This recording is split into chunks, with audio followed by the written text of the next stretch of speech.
예수님의 12 제자 중에서 베드로, 야고보, 요한 이 세 제자가 함께 경험한 아주 특별한 사건이 있었습니다. 아마도 이 세 제자에게는 이때 겪은 사건이 그들의 평생 기억에 남아 있었을 것입니다. 예수님께서 십자가 처형을 앞두고 겟세마네 동산에서 기도하실 때, 그때의 일입니다. 예수님께서는 최후의 만찬 저녁 식사를 잡수시고, 그리고 11명의 제자들과 또 조금 더 되는 사람들을 데리고 겟세마네로 가셨습니다. 어느 정도 동산 안으로 들어가셔서 다른 제자들에게 이렇게 말씀하셨어요. 내가 좀 더 가서 기도할 텐데 너희는 여기 앉아 있어라. 그리고 제자들 중에서 세 사람, 베드로, 야고보, 요한 세 사람만 좀 더 데리고 가십니다. 그리고 좀 더 가시다가 그 세 사람한테는 당신 자신이 지금 어떤 어려운 심정을 가지고 있는지 그거를 그냥 드러내셔요. 그러면서 기도를 부탁하셨습니다. 내 마음이 심히 고민해서 죽게 되었으니 너희는 여기 머물러 깨어 있으라. 아까 다른 제자들한테는 그냥 여기 앉아 있어라 이렇게 말씀하셨고, 이 세 제자에게는 나와 같이 기도하자. 내가 지금 죽을 지경이다. 여러분, 예수님께서 제자들과 3년을 공적 사역을 하시면서 내가 참 힘들다.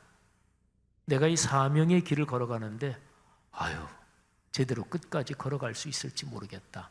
지금 상황이 내게 너무 고통스럽다. 이렇게 자신의 어려움을 다른 사람들에게 표현하시고 말씀하신 일이 많았을까요?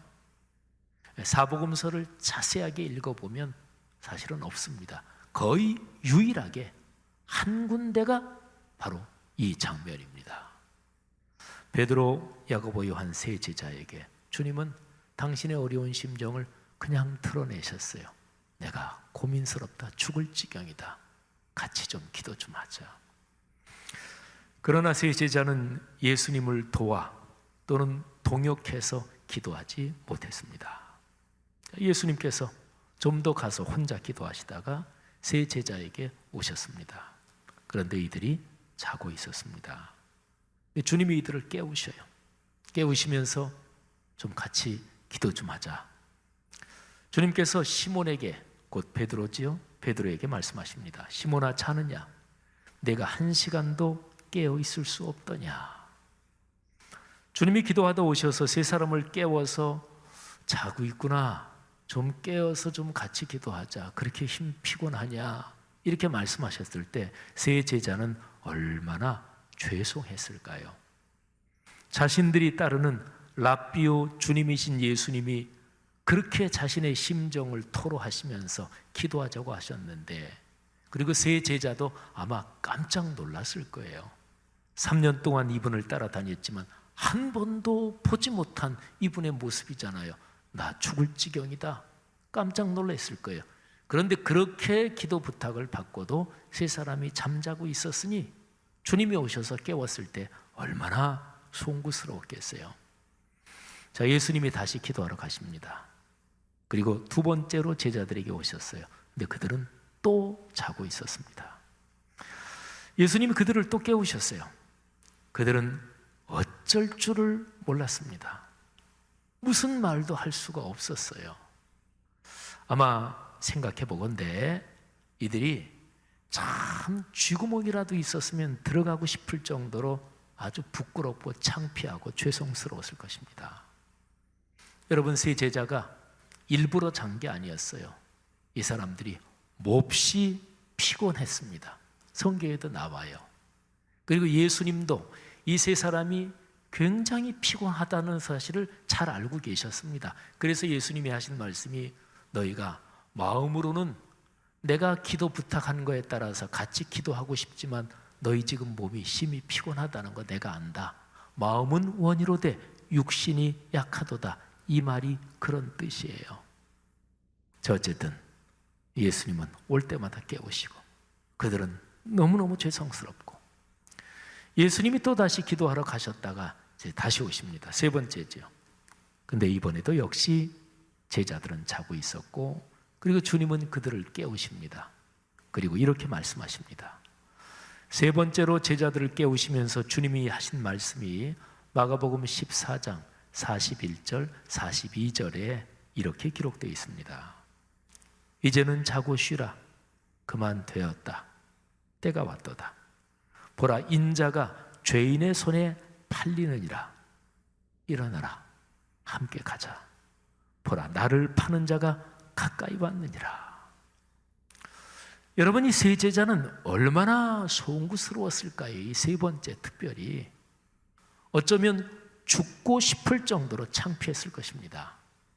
그런데 예수님께서 제자들에게 하신 말씀, 조금 전에 제가 봉독해드린 41절과 42절 그 말씀에서 아주 깊은 뜻이 담긴 표현이 있습니다. 가운데 나오는 표현인데요. 그만 되었다. 때가 왔도다. 자, 두 문장으로 되어 있는 표현이죠. 그만 되었다. 때가 왔도다.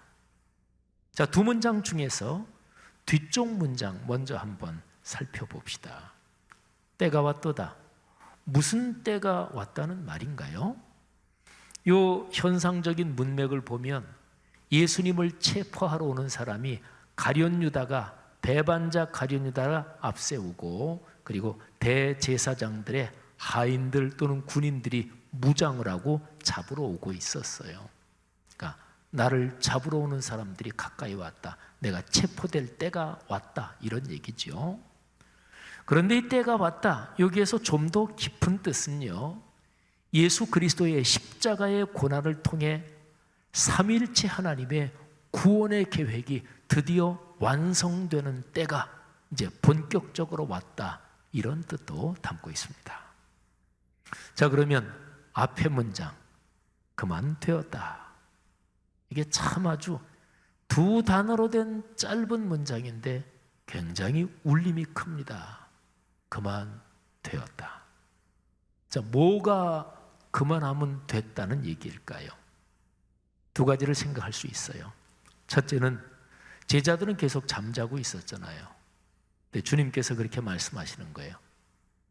그래, 잠은 그만 자면 됐다. 더 자고 싶으냐? 그러면 푹 자라. 잠자는 시간은 그만 됐다. 뭐 이런 얘기예요. 한글 성경의 다른 번역이나 영어나 독일어 번역 성경도 이 문맥 안에서 그만 되었다, 이거를 잠자는 거하고 연관해서 그렇게들 번역을 하고 있습니다. 자, 그런데요, 이 그만 되었다 하는 이 문장에서 가만히 이거를 묵상해보고 전후 문맥을 살펴보면 이 묵상에서 얻어지는 또 다른 깊은 깨달음이 있습니다. 자, 그만 되었다, 이 말은요, 예수님의 고난에 동참하여 기도할 수 있는 기회가 이제는 지나갔다, 이런 뜻을 담고 있습니다. 예수님이 조금 전에 세 제자에게 같이 기도하자, 나 너무 힘들다, 나랑 같이 좀 기도해다오, 그렇게 말씀하셨잖아요. 근데 제자들은 계속 자고 있었고, 이제 예수님을 체포하러 오는 사람들이 거의 다가왔으니까 이제 세 제자들에게 예수님의 고난에 동참해서 겟세마네에서 동역할 수 있는 그 시간은 지나갔다, 그 시간은 끝났다, 이런 표현입니다. 여러분, 이 표현이 베드로, 야고보, 요한 이 세 제자의 마음에 얼마나 깊이 박히고 꽂혔을까요? 저는 한번 생각해 봅니다. 이 예수님의 이 표현, 그만 되었다, 야, 끝났다, 그래, 피곤했지?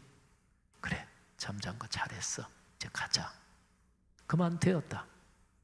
이 표현이 세 제자의 마음속에는 어쩌면 비수같이 꽂혔는지도 모르겠어요. 예수님이 날카롭게 말씀하신 건 아니고, 예수님이 비난하면서 말씀하신 건 아니고, 세 제자 스스로가 너무나 송구스러운데 그래, 됐다, 이게 아마 어쩌면 비수같이 꽂혔을 것입니다. 놓친 기회, 더 이상 다시는 잡을 수 없는 기회, 지나가 버린 기회, 이제 그런 것과 연관된 이 말씀이 아주 깊이 마음에 꽂혔을 거예요. 여러분 한번 생각해 보세요. 세 제자가 그날 이후로 걸어간 인생 여정에서 이 사건이 그들에게 어떤 영향을 끼쳤을까요?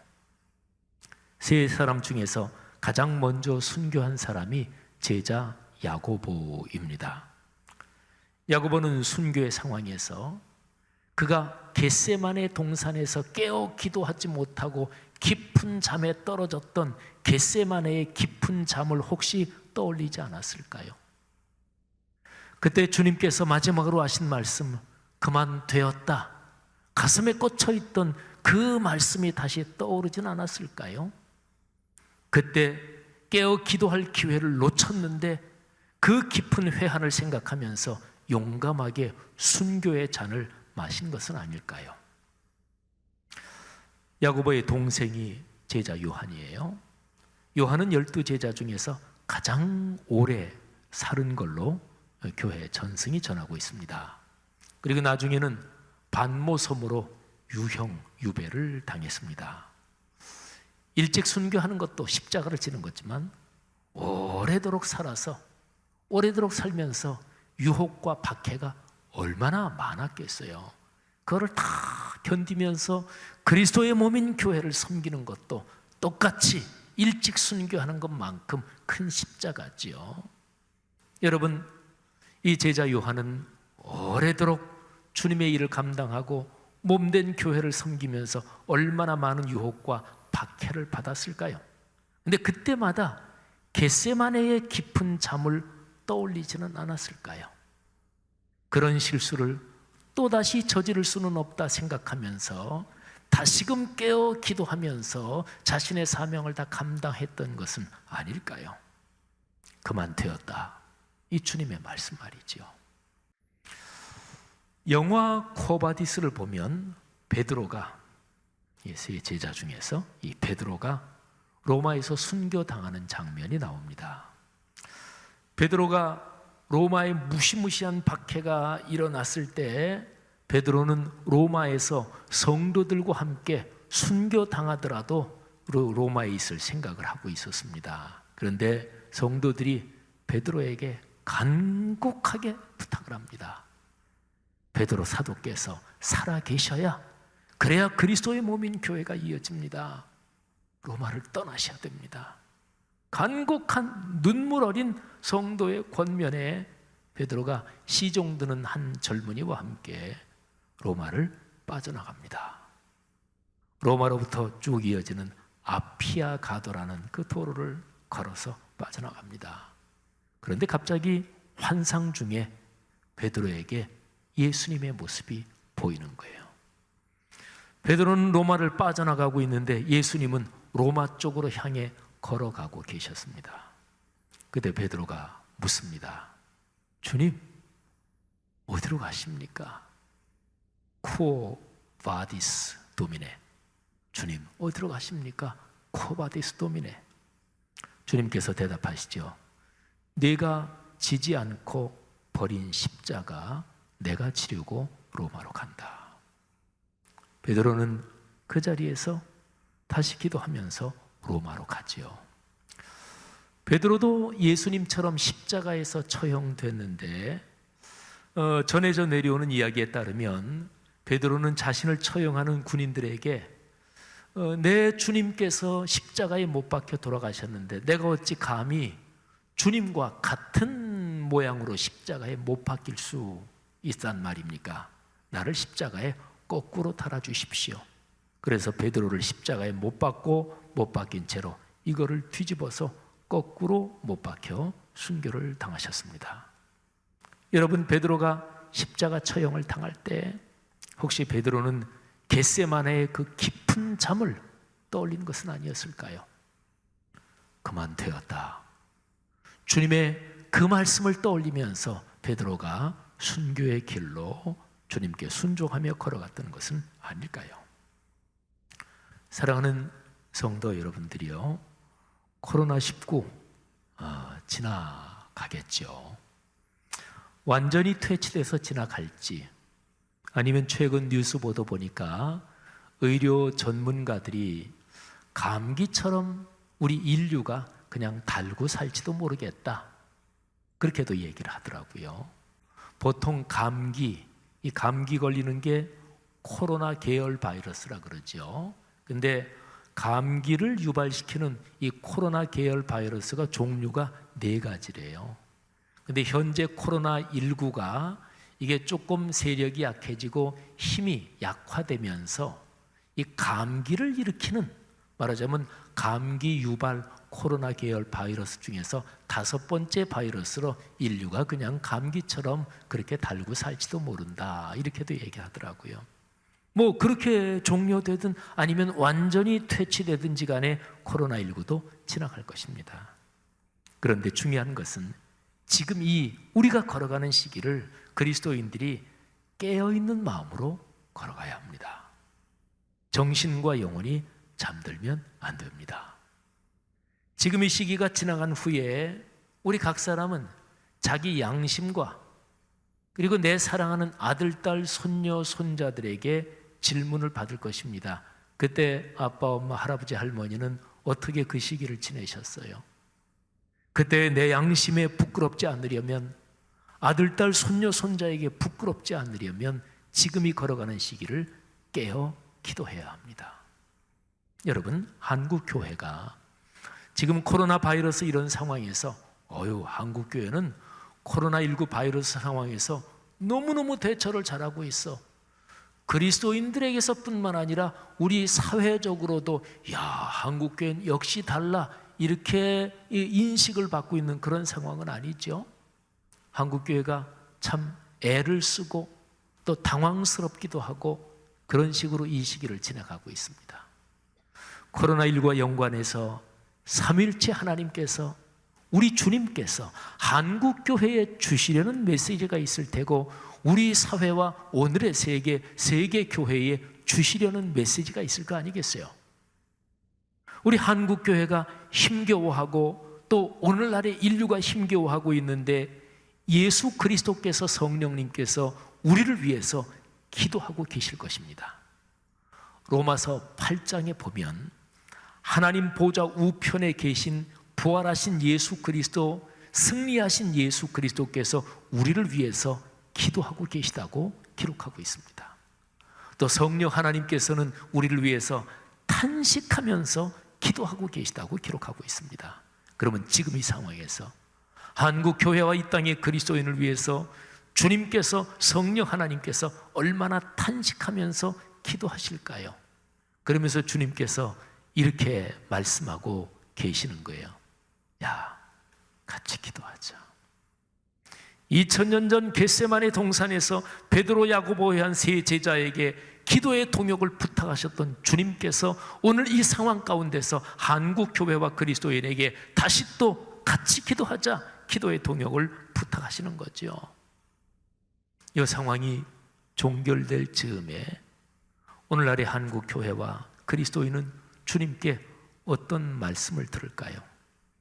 계속 정신과 영혼이 잠자다가 상황이 종결될 즈음에 주님께서 그래, 그만 되었다, 이 말씀을 듣게 될까요? 아니면 이 시기를 기도하고 깨어 있으면서 주님의 기도에 동역하면서, 그래서 이 상황이 종결될 즈음에 주님께서 한국 교회와 그리스도인에게 말씀하시기를 얘야 잘했다, 고맙다, 이런 말씀을 듣게 될까요? 사랑하시는 성도 여러분들이요, 적어도 한국 교회와 그리스도인은 3가지 점에서 깨어 있어야 합니다. 첫째는 자기의 생활을 지혜롭게 관리하는 데 깨어 있어야 합니다. 마스크, 손 씻기, 또 사람 많이 모이는데 꼭 필요한 일 아니면 가지 않는 거, 사회적 거리 두기, 이거는요, 내 건강을 지키는 것뿐만이 아니라 내 가족과 내 주변 사람이 감염되지 않도록 하는 거에도 연관이 돼 있습니다. 최선을 다해야 합니다. 그리스도인이라면 더 책임적으로 최선을 다해야 합니다. 뉴스 보니까 젊은이들이 클럽이나 뭐 이런데 요즘 마구 몰린다고 하는데 예수를 믿는 젊은이라면 그런데 가지 말아야 합니다. 그리고 요즘 코로나19 때문에 전부 다들 스트레스가 많으시잖아요. 답답하기도 하고. 그럴 때 자기 생활에 지혜가 있어야 돼요. 스트레스를 이기고 생활 관리를 지혜롭게 하고, 그리고 아침 저녁으로 꼭 스트레칭도 하고 집에서도 이런저런 운동할 수 있지요. 사랑하신 여러분, 자기 생활을 지혜롭게 관리하는 데 깨어 있어야 합니다. 두 번째는 함께 살아가는 이웃에 관하여 깨어 있어야 합니다. 방역당국, 또 의료진들, 또 내가 도울 수 있는 어떤 작은 도움이라도 있다면 오늘날 이 상황에서 어려운 사람들, 고통당하는 사람들, 또 확진자들, 목숨을 잃은 사람들, 또는 세계 도처에서 들려오는 코로나19 관련된 위험한 상황들을 보면서 기도도 하고 또 할 수 있는 가능한 작은 섬김이라도 하는 이웃에 관하여 깨어 있어야 합니다. 마지막 세 번째는 주님과의 관계에서 깨어 있어야 합니다. 교회 모여서 예배 드리지 못하는 이런 상황에서 오히려 더 깊이 말씀을 묵상하고 기도하며 또 인터넷으로 드리는 예배에서 사모하는 마음으로 은혜를 체험해야 합니다. 이런 기간에 혹시 내가 한번 성경을 구약부터 신약까지 이 기간 중에 차분하게 한번 통독해 봐야지. 좋잖아요. 아니면 내가 이번에 신약을 한번 필사해 봐야 되겠다. 그것도 아주 좋지요. 사랑하는 성도 여러분들이요, 주님과의 관계에서 깨어 있기를 바랍니다. 그리스도인 여러분들이요, 우리가 걸어갈 아름다운 미래는요, 지금 내가 희망하고 있어야 내 눈에 보입니다. 희망으로 미래를 내다보는 사람에게만 희망의 길이 열립니다. 우리 대한민국 2020년 이 자리에 이르기까지 우리나라와 민족은 수없는 고난을 겪었습니다. 시편 23편의 표현처럼 사망의 음침한 골짜기도 많이 지났습니다. 일제강점기, 남북한 모든 영토가 초토화된 6.25 전쟁, 그리고 그 뒤에 이어지는 아주 비참한 경제적 빈곤, 그리고 군사 독재, IMF 경제 위기, 금융 위기 등등. 그런데 우리 민족이 모든 것을 이기고 자주 독립을 이뤘고 산업화, 민주화를 통해 자유민주주의를 가꾸어 오늘 여기에 있잖아요. 여러분, 21세기 오늘날 자유민주주의를 구해내고 자유민주주의를 끌고 가는 나라가 전 세계 국가 중에서 대한민국이다. 이거는 미국이나 이 북미나 유럽에 민주주의가 먼저 발달한 서구 선진국들이 다 요즘 인정하는 얘기예요. 코로나19와 관련해서도 마찬가지예요. 지금 전 세계적으로 코로나19 제일 대응을 잘한 나라는 싱가포르, 대만 이렇게 얘기하잖아요. 근데 이 코로나19를 극복한 모델 이렇게 얘기할 때 크게 두 가지를 얘기하죠. 중국 모델, 그리고 한국 모델. 중국은 사회주의 공산주의 국가니까 우한이나 후베이성 그 거대한 지역을 강제로 그냥 봉쇄하고 이렇게 해서 해결했는데 우리는 봉쇄하지 않았잖아요. 지금도 봉쇄하지 않고 있잖아요. 그래서 전 세계가 한국 모델을 주목하고 있습니다.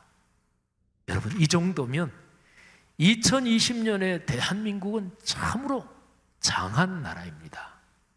2020년에 대한민국 곧 코로나20이 코로나19보다 셉니다. 코로나20이 코로나19를 멋지게 이겨낼 것입니다. 지금의 상황이 한국 교회와 우리 사회가 성숙하는 디딤돌이 될 것을 믿습니다. 교회와 그리스도인이 복음에 근거한 근원적인 긍정으로 용기와 희망의 등대가 되기를 바랍니다. 지금의 시기를 깨어 기도하며 걷는 그리스도인들과 그 가정 가문에 큰 복이 있을 것입니다.